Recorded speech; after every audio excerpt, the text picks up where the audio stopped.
Happy Sunday, ladies and gentlemen. I am with you this evening feeling a little bit under the weather, or a lot under the weather, but I would be totally remiss as a teacher if I did not share these amazing books with you that I've been reading this week.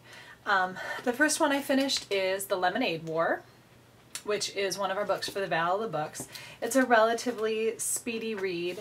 I didn't particularly care for the story itself. I thought it was just kind of irritating and not terribly interesting. I couldn't get into it. Although I did think it'd be useful if we were to do a unit on economics, or if we were to be introducing large number multiplication. The next book is honestly one of the best books I've read all this year. It's called Countdown. It's by Deborah Wiles, and it's the first in a trilogy about the 1960s. It's called, the format the author refers to and the publisher refers to as a documentary novel, because it includes pictures, and now of course I can't find any. It includes pictures and news clips and lyrics and all sorts of things actually from the 1960s. This book talks a lot about the Cuban Missile Crisis that happened in 1962.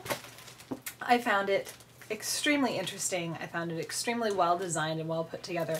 I mean, even the front, I don't know if you can tell this on the screen, but it, like, the end papers are made to be like grooves in a record, which is also on the front cover and is also in that clip that I just showed you on the front. It's kind of like radio broadcast signals, broadcasting all these announcements and messages out to the United States and to the world. Anyway, I don't want to tell you any more about it because I went into this book knowing pretty much nothing about it and loved that I was surprised at every turn. Highly recommended.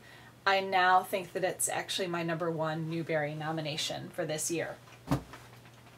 You Wouldn't Want to Be Joan of Arc shows that just because you try to appeal to reluctant readers by including lots of pictures and text boxes and graphics and speech bubbles, it doesn't automatically make it a good book.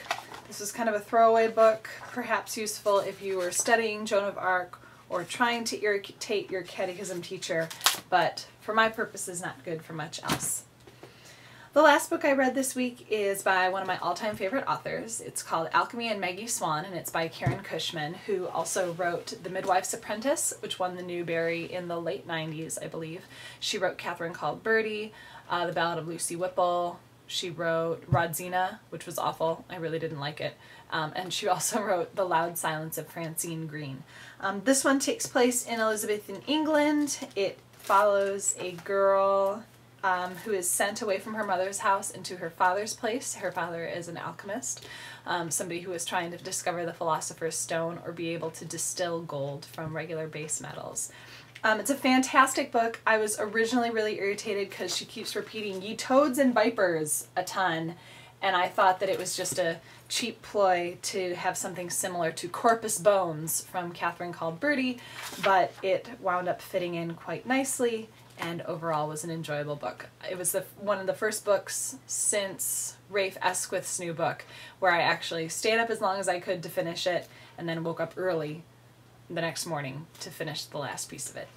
Anyway, that's what I have for us this week. I will see you tomorrow bright and early, and hopefully you haven't had too much candy this weekend, and hopefully I will be feeling better as well. Thank you so much.